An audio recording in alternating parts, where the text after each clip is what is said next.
The Clamp School Tabletop Role-Playing Game, also known as the CRPG for short, was a game played by Clamp and their fellow authors Tomoyuki Matsumoto and Takeshi Okazaki, where they played basically as Clamp School students and basically lived out our lives in their, Clamp School universe. In the process, of course, in the official Clamp School guidebook, they explain the rules for how to play the game for anyone who wants to play themselves. Now, if I'm correct, it was Tomoyuki Matsumoto himself who actually created the game, or the rules for the game, and this was used to create stories which were then later published into what is now known in English as the Clamp School Paranormal Investigators.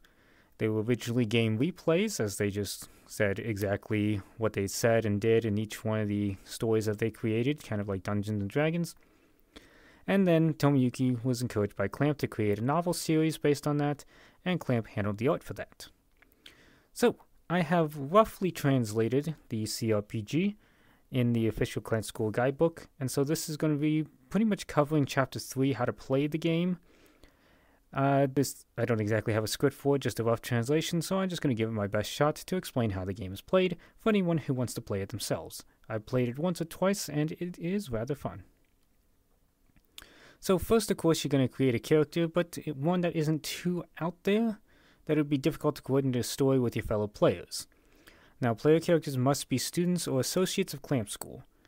Still, anything goes, even beings from other worlds, ghosts, robots, etc.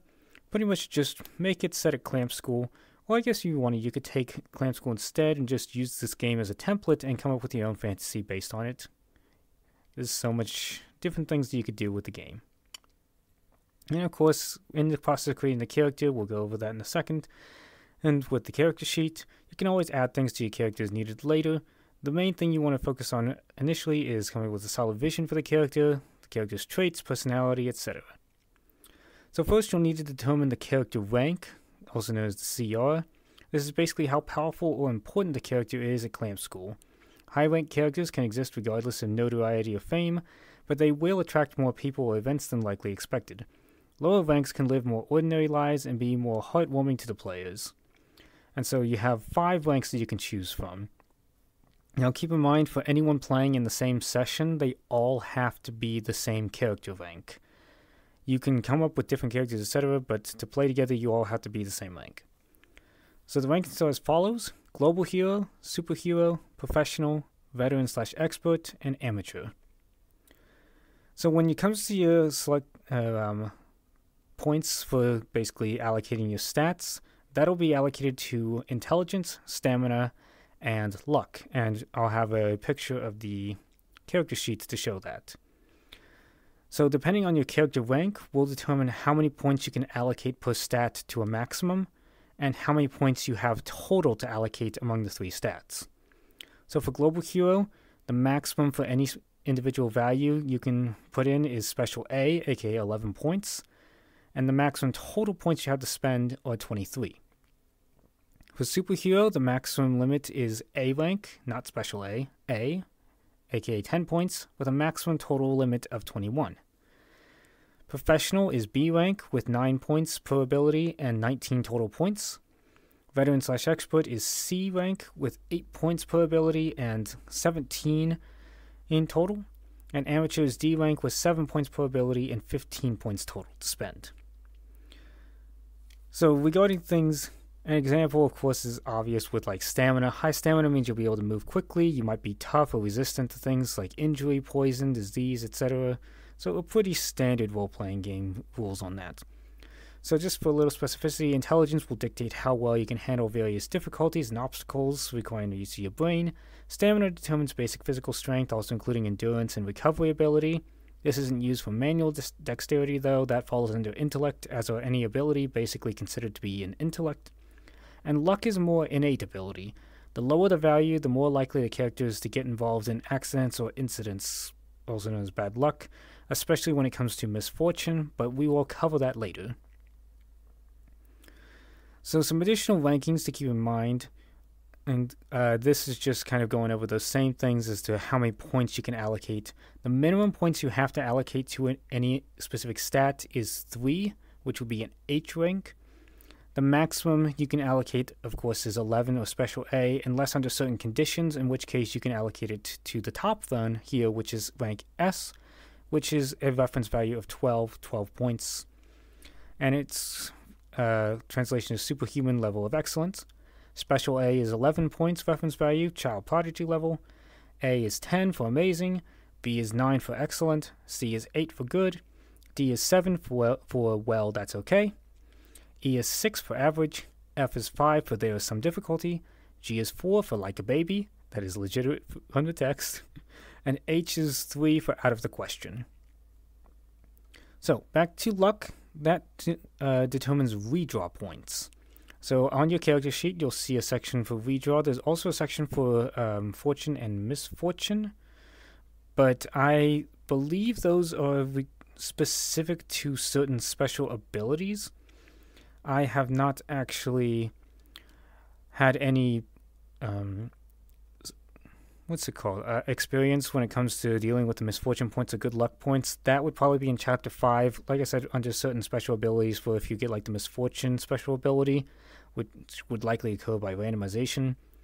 So you don't need to do anything with those, but luck will determine redraw. So redraw will be used in two specific scenarios that I'll explain later. So how the game is played, instead of using dice, you will be using 2 decks of playing cards, including 4 jokers total. And so, in order to determine something, you'll be drawing a card. So redraw will, of course, let you redraw that card in 2 different situations. So depending on how much your luck stat is, will determine the redraw points. So if your luck stat is S rank, which of course is that reference value 12, then you get 7 redraw points. If your luck stat is special A, you get 5 redraw points.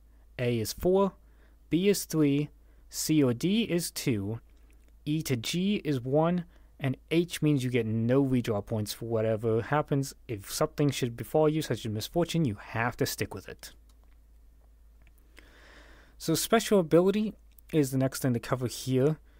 And once again, you'll see that on your character sheet. Every character will get a special ability, and this will be seen on this chart that I will put up.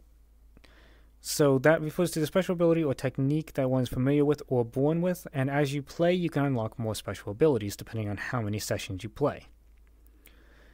So there are a whole bunch. I've got the translated list here, and I will also try to put that on screen.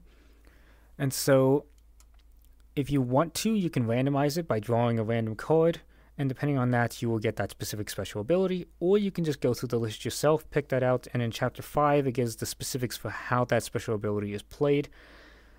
That is a lot to go through and try and translate, so I'm just mostly going to put up the pictures that you can use Google Translate on via the Picture app, or just inputting it into Google Translate's picture identification, and you can try and get the translations there, or if you want a more direct communication, you can always contact me via YouTube or Discord, and I will try to answer with my direct translations. Anyway, so various ones. So here are examples, like if you draw a Joker and you randomize it, then you will pick from the psychic abilities Sci-Fi, and those will see the Sci-Fi table. There's a bunch of abilities to pick from things like teleportation, ignition, which is like being able to, kind of like firebend almost, different kind of things with fire, and other things like that. There might be telepathy or other things. There's plenty of different things in psychic ability Sci-Fi. A more specific example would be like if you drew a king, that would be a psychic ability physical, and if you drew a king of spades, you get super intelligence. If you drew king of clubs, you get super strength, and king of diamonds, super speed. King of hearts is sixth sense, and again, the final chapter gives specifics for how that is played out. Same applies for things like queen, jack, and all the way through the rest of the cards. And so you get one special ability, except under certain conditions. Those conditions are if you pick from categories categories 3, 4, or 5, and sometimes 2. So what I mean by that is 3, 4, and 5. That's like if you draw a 3 of anything, or draw a 4 of spades, 5 of clubs, yada, yada, yada. These are the super skills. 5 is super skill intelligence, 4 is super skill stamina, 3 is super skill 1 talent. You'll also see the tables for that for additional options. For example, stamina, you could pick like good at sports or a specific sport, so you get a +2 to your, basically, your check value when you get to that. If you use your special ability. So you could also translate that to say you are a soccer star, so you get +2 whenever you're kicking. Well, then if you were in a situation where you had to kick something in order to attack something, you might be able to also apply it there. At any rate, if you choose from the super skills, you can choose 2 abilities instead of just 1. However, I believe the ability values are reduced. So when you normally get a super skill from 3, 4, or 5, you get a +2 to your values. If you pick 2 separate skills of those tables, then it adds +1 each to your things instead. And as you go along, you can unlock more special abilities depending on how many sessions you play. I believe it's like 10 sessions you unlock a new ability, or you can upgrade one of your abilities. Again, that's in Chapter 5. That's a lot of text to go through. I haven't necessarily made it that far, but you can come up with how you want to play it yourself. The other alternative is if you pick a super appearance. If you choose from Category 2, then you can choose a Category 3, 4, or 5 super skill as well, and you do not get that drop off of a +1. It stays at a +2. So if you got like super beautiful, then you could also pick a super skill, and you would still get a +2 bonus from that. Super beautiful, I think, is like people are just enamored by your beauty, so it may cause people to kind of just like swarm around you or focus on you more than you would like. So say you want to be stealthy, well, people might take notice of you more often, so it's more hard to move around freely. Things like that. So let's see here. The next thing to cover is essentially how to play. So in order to play, let's start with kind of what you need to actually play. Again, you need 2 decks of playing cards, including 4 jokers. These pretty much have to be constantly shuffled. Let's see. You would also need extra players if possible. That's a given, but it's actually in a text. And they say, let's see, writing materials, or if you want to use like a computer, that might be easier. You're going to be taking a lot of notes in order to make sure you have everything needed for the next session. So basically a standard role-playing game. And then they say as well, possibly tea and sweets, joking that the T in TRPG stands for Tea Party at the Table. So, in order to play, so if you have multiple players, you must decide on an order of speaking for an equal chance to play, and then you go clockwise. So once a player's turn, one must first decide what you want your character to do and the situation that your character is involved in. They say to try and keep it relevant to the environment around the character, but you can make up whatever you want if you really want to. And you'll declare actions and situations to get players excited, but still typical of occurring at Clamp School. Before we go further, there's also 3 roles that you should allocate with multiple people. The Mediator, the Describer, and the Ticket Master. The Mediator is kind of like the Game Master if you want. The Mediator mostly listens to everyone's voices, is basically a traffic controller. You keep a grasp on the situation, especially when talk gets too chaotic or tangential. You basically keep the game on track, and if you need to, selfishly move the story forward if it stagnates or the atmosphere becomes too heavy. If you want to, you can also take on a more Dungeons & Dragons kind of role and actually kind of create the scenario rather than everyone creating the scenario together.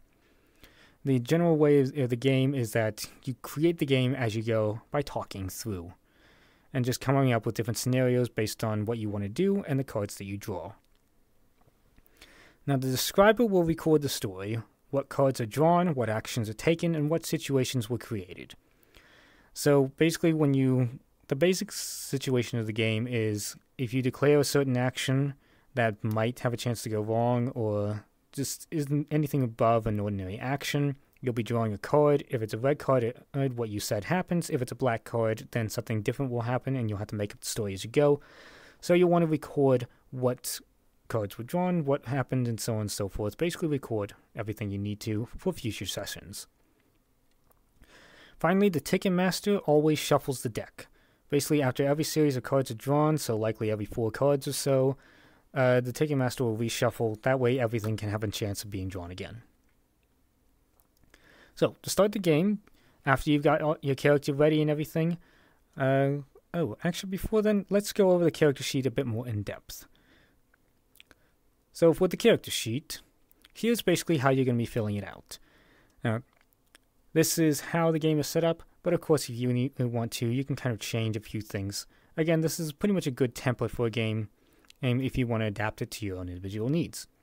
So we'll start with full name, male or female, school division, which would basically be kindergarten, elementary, junior high, high, or university/graduate. If you're choosing a specific school division, if you want to choose more of like a staff member or someone on campus working at one of the shops, you can also do that and scratch that. This is basically just a guide for how to set up your character, but you don't have to include necessarily any and everything. But I would at least include things like name, etc. So yeah, that's school division. If you do pick a specific school division, then you will pick a year. For example, high school year 3 would be 12th grade for the US.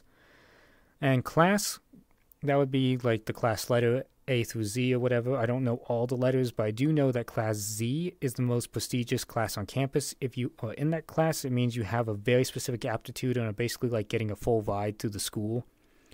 So someone might be getting a full scholarship on a sport, or on swordsmanship, or on some high intellect. Maybe you're going on to be able to like come up with some new crazy astrological physics things. I don't know, but you were getting a full ride. You're really prestigious and distinguished if you're in class Z.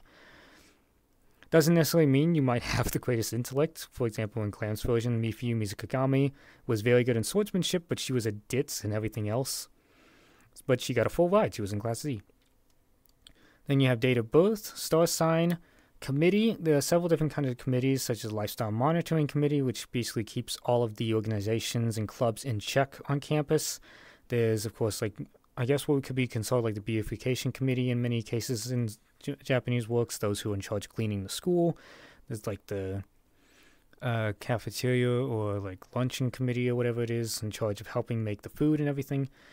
There's more in the Chapter 5 appendix kind of stuff, but if you want to, you can create some committees. You don't have to be a part of a committee. And same with club. Club, sky's the limits. There are all kinds of clubs on Clamp School. There's basically something for everybody. So you can come up with whatever you want if you want to as well, or you can reference Clamp Works in order to find a club that works for you. Then, of course, your character rank. Like I said, you have to be the same character rank to play with other players in a session. Then your intelligence, you'll have your letter, including if it's like a special A, to the left of the parentheses, and then the number in the parentheses. Your special ability will go there, and you can add more there if you get more later. Like I said, misfortune and good luck points I don't necessarily know too much about, so unless you get the specific like randomized special ability that refers to them, you probably won't need to consider these boxes. Your redraw points, of course, correspond to the luck values. We've gone over that chart. Then there's private data and memo. You can keep this to yourself to a degree, but some of it I would, of course, recommend sharing, like height, maybe at least an average weight. You don't have to go into specifics, but, you know, give an idea of what your character looks like. That's also what this big blank space is for, if you want to draw your character or put something in there. Blood type, most people don't even include that, but if you want to. Hair color, I would recommend sharing with the group, obviously. Skin color, eye color, give us a frame of what your character looks like. Likes and dislikes, you can put down as you want. Come up with them later, add things later, share as much as you like. The other players don't necessarily have to know it first, and so on and so forth. Catchphrase could be a cliched catchphrase or so. First thing that comes to mind is like, holy whatever, Batman, you know. But it can also be like words to live by. For example, Larissa Moneyama, the director, lives by everything you do is forgiven, or something like that, or something along those lines. Basically, words to live by, or a fun catchphrase if you want to.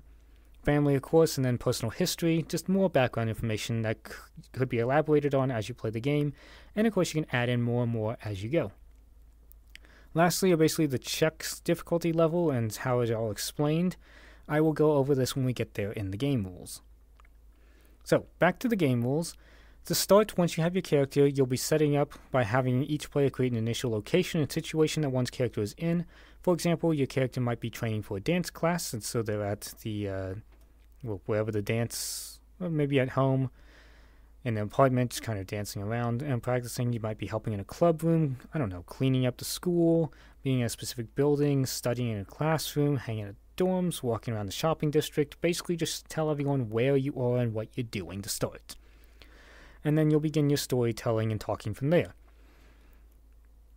I, of course, would recommend making it so that each character, like, you could be in 4 different parts of the campus if you want, but if you're playing together, you might want to, like, have your characters somehow come together at one point.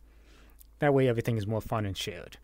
But you don't necessarily have to. You can declare your actions and stuff and take other actions regardless of what others are doing. You don't necessarily have to include them, but of course it's more fun together. So when it comes to how the game is played in more specifics, there are two types of draws. That would be the Destiny draw and the check. So Destiny draws are more so the storytelling kind of draws, and checks are basically if something's difficult, you want to be able to see if your character can do it. So to start a Destiny draw, the basic concept is you declare an action, and then you draw a card and see if that action happens.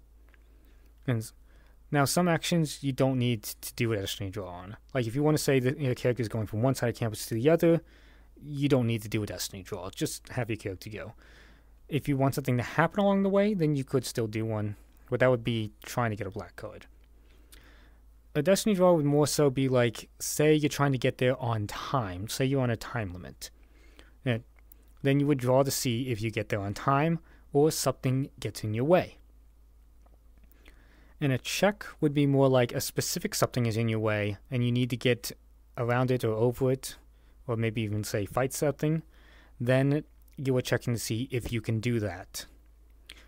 So, covering the Destiny draw first, you'll declare your action. If you draw a red card, then the action occurs as you stated it. If you draw a black card, then it doesn't. If you draw a club, then you will draw 3 more cards and reference the charts in the back of the appendix, and I'll put those up with a translation thing there. Basically, each card will have a term associated with it. And that term can be subdivided into a bunch more terms that are related. Basically, once you pick your 3 cards, you will see each one of those words and come up with a story as to what got in your way, basically what stopped you from completing the action as declared.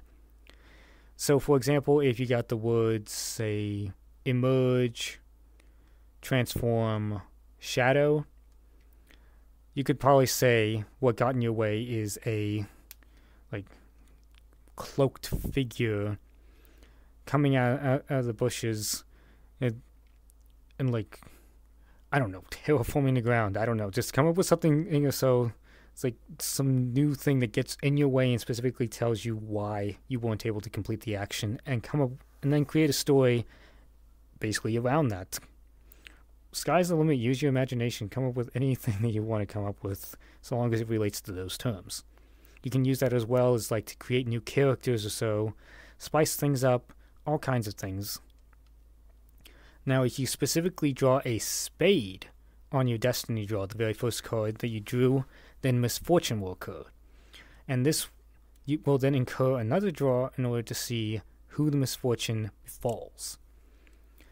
So, if you draw a spade for the first card of the Destiny draw, and then you draw a heart or a diamond, then the misfortune will occur on yourself. If you draw a club as the second card instead, then the misfortune will occur around you. It might be someone nearby, it might be just a scenario, or like objects around you, but it will befall that. And if you draw a spade, then it's someone other than yourself. Not necessarily someone near you, but just someone else. So basically, another player, most likely, and so on and so forth. If you get misfortune, then you will be able to have a chance using your luck redraw points in order to basically repel it. Otherwise, what will happen is that, similar to the club, you will draw 3 more cards and pick out the words from those, and then create a misfortune type of story, basically an unfortunate event revolving around those 3 terms happening to that specific thing. So, card redrawing. So, if the misfortune occurs, you can use redraw points to try and get rid of it. Specifically, I want to say how long you have for that. So, if misfortune befalls you specifically, then only you will have a chance to use your redraw points to get rid of it. And you have until the end of your turn to do so. So that means that, say player 1 drew misfortune, and that will affect player 4, then player 4 has all the way until the end of player 4's turn to try and get rid of it. They can do it at any time they want in order to try. They can take on the misfortune as long as they want. Otherwise, they can try and get rid of it all the way up until the end of the turn. Say player 1 goes, misfortune befalls player 4, player 2 can go, player 3 can go, and then all the way up until player 4 goes. You've got until then to get rid of the misfortune. But you will only get one chance to do so. So regarding repelling misfortune, if you want to repel the misfortune upon yourself, of course, you can do so by drawing a card by spending one luck redraw point. So, depending on what you draw, will determine whether or not, basically, the misfortune doesn't befall you. The situation will still occur that you have to create a story based on those three things, like as if you drew a club, but it won't specifically be about you. So, if you draw a card, then if the card's value it meets or is lower than your luck stat, it's reference value, so special A is like 11, so that would be a jack or below, then you will repel the misfortune. If it's higher, then the misfortune applies as normal. For example, if your luck stat's reference value is 7 and you draw an 8 or higher, then you still get misfortune. For reference, of course, ace is 1, jack is 11, queen is 12, and king is 13.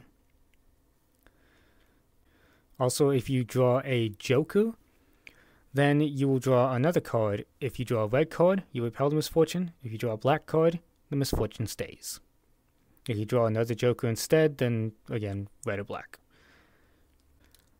Now, a similar thing to note is that when it comes to the destiny draw, the first card, if you draw a joker then one of 5 things will occur. And you can choose which of them occurs. First, you will interrupt the session and discuss with all players the current situation and what will happen next without drawing cards. Basically, group consensus. The second option you can take is to interrupt the session and the mediator decides what's happening and what will happen without drawing cards. Basically, let the game master decide. The third is to create a behind-the-scenes story, something going on nearby or somehow in the background that relates back to the current story. If you select this while already forming such a behind-the-scenes story, a new incident is to be randomly generated in that area. The fourth option you can take is to contact an unrelated person, someone not participating in the session, discuss the situation, and discuss how to proceed. Basically, phone a friend, let the friend decide what's going to happen. And the fifth option is to pause the session and take a break. You can resume later if you want, or you can just let the session end right there and come back to it some other time. Or not. Play it how you want. So, basically, that's how you're going to handle the Destiny draw. And then on the next player's turn, the next player should think of an action to declare and follow suit. And like I said, you may incorporate or ignore the previous player's situation. Okay, so the next thing we should discuss is group action. So group action occurs if a player declares this. During group action, all players can speak freely and declare actions at any time and in any order. So instead of going clockwise and having to stick in that order before the next person talks, anyone can just kind of freely converse. But like I said, specifically, if a player takes an action, everyone else in the session must also take an action before the player is allowed a second action. So, group action can be declared at any time as long as 2 or more characters are present in the same location. You can decide who will speak in what order or just speak freely. And additionally, one player can perform a destiny draw on behalf of the whole group if you want, rather than individual actions. If the characters are separated as a result of an action or change in the situation, the group action immediately ends, and the last player to act will then be the marker of the turn order, until the next person in clockwise order will continue. The main thing as well as the guidebook recommends is do your best to keep things exciting for all players. If the session ends especially early, then maybe end on a cliffhanger or something exciting to keep the players thinking about how they will advance the story next time. A final note as well on the general thing here is that at the end of a session, it's best to review and make sure previous actions are taken into account. For example, if someone previously gained or lost something before an action was taken, make sure that is reflected in the action if erroneously stated otherwise before. For example, if one lost a watch but later in the game declared an action that involved checking the time on said watch, make sure this is revised accordingly. This can also include scars on the body, monetary or notoriety gains or losses, etc. Now the next thing to really consider, like I said, is the check system. So similar to the Destiny draw, the check will be a drawing of a card in order to see if an action is successful. So when it comes to check, you do this specifically if the group decides it's necessary. So if everyone in the group, like say, let me think. I think the example in the book is like Nokuru Moniyama, the class chairman for the elementary division, is constantly swarmed by the ladies. He's always being followed. Everyone's his fan. And so say you're playing a character that wants to specifically talk to him, but there's a big crowd in your way, then what you might do is a check to see if your like stamina can allow you to fight your way through the crowd. Well, I guess not really fight your way, but push your way, weave your way or whatever, in order to actually get to the front and talk to him. Other things you might do is like say you want to fight a character or say you want to bypass a gap. Basically check to see if your intelligence, stamina, or luck value will be able to get you over that situation. So when it comes to a check, players will all collectively decide what rank the difficulty level is, and that can be seen on your character sheet. S rank is like R in the Divine Realm, Special A is Superhuman, A Master Genius, B Professional, C Expert, D Veteran, E Amateur, F Total Beginners, G if you can't do that, are you baby, H if you can't do it, you're not human, bro. Those are the translations I got. So yeah, depending on the difficulty, everyone agrees on that, and that will be what you have to compare your stats to. So say to get to Nokuru, I don't remember the specific example, but let's just say it was like B Professional. Like that's a pretty high enough difficulty, so it's hard to get through. So if your stamina isn't up to the task, then you won't be able to do it. So when it comes to the check then, you will check then in the case of section below on your character sheet. So in the case of C to H, well, that will incur this sheet. And S to B will be what our example is. Say your stamina is also B rank. Then since it's the same level, well actually no, let's take an example of C. So say the difficulty level is C Expert. Say your stamina rank is C as well. Then it's the same as level rank, so you need to draw a card that is 7 or below in order to successfully clear the check and perform the action. In the case of the test example before, say it was B, then you would choose from selecting the case of S to B. So if you have the same as difficulty level rank, so say you have a B rank stamina and it requires a B, well, and the difficulty level is B, then you need to draw a 3 or below in order to successfully do that. If, for example, you are Special A, then Special A is 2 above, so that would be 2 higher, so you would need a 7 or below. Say, though, that the difficulty level was B, and your stamina value was, let's just say H, flat bottom, doesn't matter. Then since that's 2 or more lower, then it's impossible to perform that action, unless you draw a joker. Jokers are the ultimate exception. If you draw a joker for the check, then you draw another card. If it's red, then it's successful. If it's black, it's unsuccessful. So basically, even if something is impossible, you can still try the check and risk failing failing whatever you do, and you have to create a story about failing. But if you get that, you can somehow make the most impossible thing possible. You can come up with almost whatever you want in order to try and yada yada your way into making it possible. If you're the most frail character ever and you somehow manage that, you can somehow, I don't know, say some sort of magic sorcerer teleported you across all the people. I don't know. Come up with whatever you want because you earned it. Anyway, so this is the other example of where your redraw points might come into play.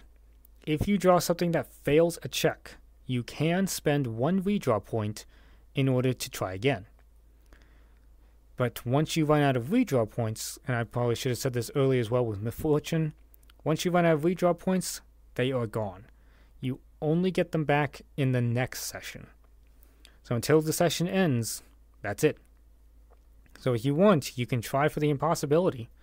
Say you have max luck stat, you have 7 redraw points, or I guess 5 in the case of Special A, I believe it was. Either way, you've got 5 or 7 and redraw points, you can try for that Joker 5 to 7 times, or try for a red or black card after the Joker 5 to 7 times to make the impossible possible. You can do that. But once you're out of points, that's it. If you come across more checks, you have to stick with whatever you draw. So as an addendum to the check system, this is also where your special ability will come into play. So whenever you're dealing with a check, many times it might be something that could favor you. So for example, if you specialize in a certain skill, like I said, take the soccer example, like if a skill requires kicking something a long distance and you're a soccer super skill, then you could activate your super skill in the check. So say your stamina isn't really that high, or it's just high enough or so, but you want to improve your odds, you can activate your special ability, and you can do this as many times as you want, but of course once per check. And this will incur the buff that your special ability has. In the case of that soccer thing, it would give you a +2. So then, looking back at your character sheet, instead of say you had the same difficulty level on an S to B, so you would need a 3 or below. Well, if you activate that, then you add 2 more points to that, so you're actually 2 higher, so you need a 7 or below. I will say many special abilities, though, do have the condition that you can only go to a maximum of special A in terms of boosting your stat. So just keep that in mind, but there's other ways to be able to use them and stuff, and sometimes they can apply to intelligence, stamina, or luck. It just depends on your special ability. So that basically covers all the base game rules. Next, let's just cover just a couple small extra things. These will be in Chapter 5 of the guidebook. So for example, you can come up with NPCs, you can come up with character sheets for them. They don't have to be the same rank as your character, but depending on how difficult or how important the character is, you may want to put them at higher ranks, etc. And so, depending on NPCs, you could also incorporate kind of draws into how you want the character to react to you. So if you check this chart here that I'm putting on screen, you can draw a card, and depending on the value, that'll determine how the NPC reacts as the first impression. For example, maybe they're hostile, maybe they're friendly, maybe they're indifferent. It just depends on the card value. Another thing to consider is kind of fighting scenarios. Now, personally, I've come up with an idea of like health points, more of a D&D style thing of like death saving draws or other things like that, and damage value things. I've been coming up and experimenting with things like that. If you want, just for reference, I have like for every stamina point you have, you get 3 health. Anyway, that's how I like to do it, but that's still experimental. How they tell you to do it in terms of fighting is you collectively decide how difficult the character is that you're fighting. If it's, say, a really easy character, then it's basically a 3 out of 4 chance that you can win the fight or land a hit. So basically, if it's a really easy character, if you draw a heart, diamond, or club, then you land the hit or you win the fight. If you draw a spade, it fails. If it's an average opponent, then it's 50-50. If you draw a red card, success, black card, fail. And if it's a really difficult opponent, then only a heart will succeed. There's also specific one-on-one battle rules, but that's so convoluted, I don't like it. So it'll be up on screen, untranslated. If you want, feel free to have at it. So the final 2 things of note I want to cover are basically just not exactly fail-safes, but ways to make sure the game continues to be fun if the group needs it to be. So say you're kind of stuck for ideas, then basically at any time, just as long as the group agrees, you can draw 3 cards, use those tables in the back based on the words, and come up with a new idea for how the story to continue. So if you really don't know what to do next, just draw 3 cards, see what the words are, and use that to guide your next storytelling. Like I said though, you have to make sure the whole group agrees before you just start drawing cards. The final thing is the ultimate failsafe for the game, which can be the most fun if you really want it. So if everyone agrees, you can override any decision. That includes a check or a destiny draw. So say, like, you're about to be crushed by a boss, or say you really want to just see a cool special ability activate, but the person failed in the check. or so, say it was just going to be super cool, but everyone wants to see it. If everyone agrees, you can reverse the decision of whatever the card said. Similarly, like if everyone agrees and you succeeded on something but you want to make it more difficult, you can treat it as if you drew a black card. So yeah, that's basically everything that you would need to know to play the base game. Again, there's more to be had in the appendix to the Chapter 5 area for specifically how special abilities work, how to level them up. Like, I believe every 5 or 10 sessions you can level up and make it a +3 if you had a +2, or +2 if you had a +1. If you get a new special ability, it starts at +0. There's a bunch of different things or so for that, but of course, if you want to, you can use this as a template and make up the things as you go. You don't necessarily have to stick to all these little rules, but that's just the base game for how to play it as Clamp did. So yeah, that's how you play the CRPG. Have fun creating your characters in Clamp School. If you want fun final little template, here is mine on screen. I of course had Luce Nocona.